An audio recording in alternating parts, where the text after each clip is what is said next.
ಯಕ್ಷಗಾನ, ಕಂಬಳ, ಪ್ರವಾಸಿ ತಾಣಗಳಿಂದಾಗಿ ವಿಖ್ಯಾತಿ ಗಳಿಸಿರುವ ದಕ್ಷಿಣ ಕನ್ನಡ ಜಿಲ್ಲೆಗೆ ಜೂಜು, ಬೈರಾಸ್ ದಂಧೆ ಶಾಪವಾಗಿ ಪರಿಣಮಿಸಿದೆ. ಮೈ ಬಗ್ಗಿಸಿ ದುಡಿಯದ ಕೆಲವರು ಅಡ್ಡದಾರಿಯಲ್ಲಿ ದಂಧೆಯಾಗಿ ದುಡ್ಡು ಮಾಡಲು ಬೈರಾಸ್ ದಂಧೆಗಳಲ್ಲಿ ತೊಡಗಿದ್ದು ಜನರನ್ನ ಬೀದಿಪಾಲು ಮಾಡಿ ತಮ್ಮ ಮನೆಗಳನ್ನ ಉದ್ಧಾರ ಮಾಡಿಕೊಳ್ಳುತ್ತಿದ್ದಾರೆ.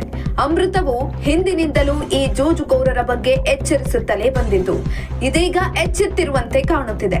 ಕಳೆದ ಸೋಮವಾರ ಅಂದರೆ ಫೆಬ್ರವರಿ 9, 2026ರಂದು ಮಂಗಳೂರು ಪೊಲೀಸ್ ಕಮಿಷನರ್ ಅವರ ಖಡಕ್ ಸೂಚನೆ ಮೇರೆಗೆ ಸಿಸಿಬಿ ಎಸಿಪಿ ಮನೋಜ್ ಕುಮಾರ್ ತಂಡ ಪಣಂಬೂರು ಪೊಲೀಸ್ ಠಾಣಾ ವ್ಯಾಪ್ತಿಯ ಬೈಕಂಬಾಡಿ ರೈಲ್ವೆ ಬ್ರಿಡ್ಜ್ನ ಬಳಿಯ ಸಾರ್ವಜನಿಕ ಸ್ಥಳದಲ್ಲಿ ಅಂದರ್ ಬಾಹರ್ ಜೂಜು ಆಡುತ್ತಿರುವ ಕುರಿತು ಖಚಿತ ಮಾಹಿತಿ ಆಧರಿಸಿ ದಾಳಿ ಮಾಡಿ ಆರೋಪಿಗಳನ್ನ ಪೊಲೀಸರು ಬಂಧಿಸಿದ್ದಾರೆ. ವಿಲ್ಪಿ ಯಾನೆ, ವಿಲ್ವ್ರೇಡ್ ಡಿಸೋಜಾ, ಸತೀಶ, ಬಾಲಕೃಷ್ಣ, ಪಿಟಿ ಜೋಸೆಫ್ ಮತ್ತು ಉಪೇಂದ್ರ ಬಂಧಿತ ಪ್ರಮುಖರಾಗಿದ್ದು ದಾಳಿ ಸಮಯದಲ್ಲಿ ಕೆಲವರು ಪರಾರಿಯಾಗಿದ್ದಾರೆ.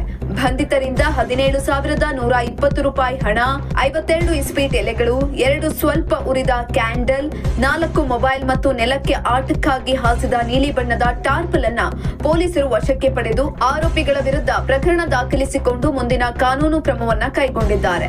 ಇನ್ನು ಈ ಕಾರ್ಯಾಚರಣೆಯು ಅಮೃತದ ವರದಿಗೆ ಸಿಕ್ಕ ಪ್ರತಿಫಲವಾಗಿದೆ. ವಿಲ್ಫ್ರೇಡ್ ಮತ್ತು ಜೋಸೆಫ್ ಈ ಇಬ್ಬರು ಕೂಡ ಕುಖ್ಯಾತ ಜೂಜುಕಾರ ಕರಿಯ ಶೆಟ್ಟಿಯ ಶಿಷ್ಯಂದಿರಾಗಿದ್ದಾರೆ. ಕರಿಯ ಶೆಟ್ಟಿ ತೆರೆಮರೆಯಲ್ಲಿ ಕುಳಿತು ಈ ಇಬ್ಬರ ಮೂಲಕ ಜೂಜಾಟವನ್ನ ನಡೆಸುತ್ತಿದ್ದಾನೆ.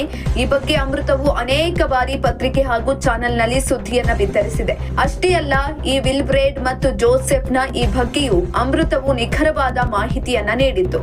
ಆದರೂ ಪಣಂಬೂರು ಪೊಲೀಸರು ಈ ಬಗ್ಗೆ ಗಂಭೀರವಾಗಿ ಕ್ರಮ ಕೈಗೊಳ್ಳದೆ ನಿರ್ಲಕ್ಷ್ಯ ತೋರಿದ್ದರು. ಇದೀಗ ಈ ಕಾರ್ಯಾಚರಣೆ ಅಮೃತದ ವರದಿಯನ್ನ ಸತ್ಯವಾಗಿಸಿದೆ. ಅಮೃತವು ಯಾವುದೇ ಕಾರಣಕ್ಕೂ ತಪ್ಪು ಸುದ್ದಿಗಳನ್ನ ನೀಡುವುದಿಲ್ಲ ಎಂಬುದು ಇದರಿಂದ ನಿರೂಪಿತವಾಗಿದೆ. ಪಣಂಬೂರು ಪೊಲೀಸ್ ಇನ್ಸ್ಪೆಕ್ಟರ್ ಕರ್ತವ್ಯ ಲೋಪ ಎದ್ದು ಕಾಣುತ್ತಿದೆ.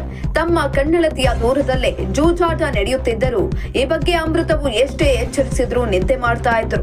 ಇದೀಗ ಸಿಸಿಬಿಯವರ ಕಾರ್ಯಾಚರಣೆ ಇನ್ಸ್ಪೆಕ್ಟರ್ಗೆ ಕಪಾಳ ಮೋಕ್ಷ ಮಾಡಿದಂತಾಗಿದೆ. ಇನ್ನು ಸಿಸಿಬಿಯವರ ಕಾರ್ಯಾಚರಣೆಯನ್ನ ಅಮೃತವು ಅಭಿನಂದಿಸುತ್ತದೆ. ಇವರ ಬಂಧನವಷ್ಟೇ ಅಲ್ಲದೆ ಇವರ ಹಿಂದಿರುವ ಕರಿಯ ಶೆಟ್ಟಿಯ ಬಂಧನವೂ ಆಗಬೇಕು. ಆಗಷ್ಟೇ ಈ ಜೂಜಾಟಕ್ಕೆ ಬ್ರೇಕ್ ಹಾಕುವುದಕ್ಕೆ ಸಾಧ್ಯ. ಮಾನ್ಯ ಪೊಲೀಸ್ ಕಮಿಷನರ್ ಹಾಗೂ ಸಿಸಿಬಿಯ ತಂಡದ ಎಲ್ಲಾ ಸಿಬ್ಬಂದಿಗಳನ್ನ ಅಮೃತವು ಅಭಿನಂದಿಸುತ್ತದೆ. ಸಿಸಿಬಿಯವರ ಕಾರ್ಯಾಚರಣೆಯಾಗಿ ಪಣಂಬೂರು ಪೊಲೀಸ್ ಠಾಣೆಗೆ ಆರೋಪಿಗಳನ್ನ ಹಸ್ತಾಂತರಿಸಿದ ಕೂಡಲೇ ಮಾನ್ಯ ಪೊಲೀಸ್ ಕಮಿಷನರ್ ಅವರು ಪಣಂಬೂರು ಪೊಲೀಸ್ ಸ್ಟೇಷನ್ನ ಎಸ್ಬಿ ಡ್ಯೂಟಿಯ ಫಕೀರೇಶ ಎಂಬುವರನ್ನ ಕೂಡಲೇ ಸಸ್ಪೆಂಡ್ ಮಾಡಿರುತ್ತಾರೆ. ಇನ್ನು ಪೊಲೀಸ್ ಇನ್ಸ್ಪೆಕ್ಟರ್ ಅವರನ್ನು ಸಸ್ಪೆಂಡ್ ಮಾಡಬೇಕೆಂದು ಅಮೃತವು ಒತ್ತಾಯವನ್ನ ಮಾಡ್ತಿದೆ. Hats off Mangaluru police commissioner.